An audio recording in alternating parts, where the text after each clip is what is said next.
Hello mga bata! Narito tayo ngayon sa Kids Lab!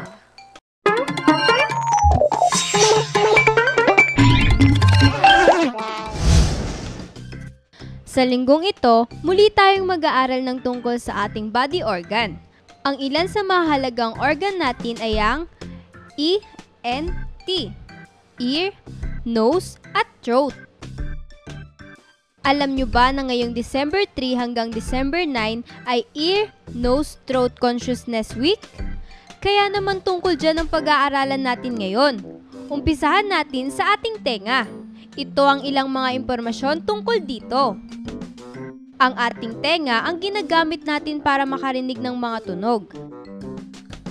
Kino-convert ng ating tenga ang sound waves sa ating nerve impulses na papunta sa ating utak.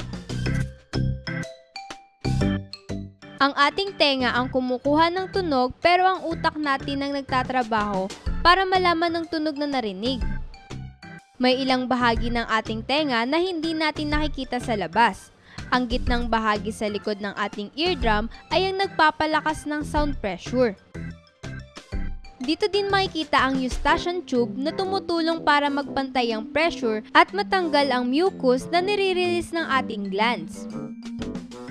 Mga bata, tandaan na mas karaniwan sa atin ang magkaroon ng ear infections kaysa sa mga matatanda dahil sa ating immune system at kaibahan ng eustachian tubes natin sa kanila.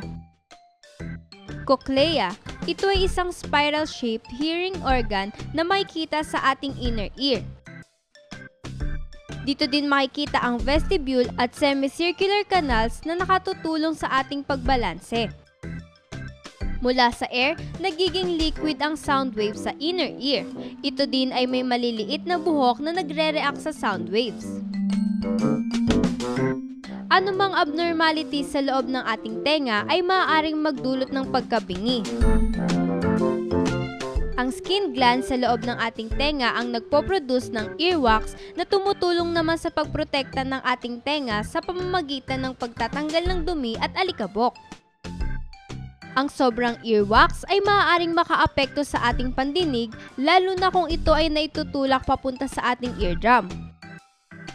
Ang earwax ay natural na maaaring lumabas sa ating tenga kaya masama kung ito ay tatanggalin nating mag-isa. Kung ito ay nakaaapekto sa ating pandinig, mas maiging magpatingin sa doktor. O diba ang daming impormasyon tungkol sa ating tenga? Paano nga ba tayo nakakarinig? Samahan niyo ulit ako sa susunod dito sa Kids Lab, ang laboratorio ng mga batang Kristiyano!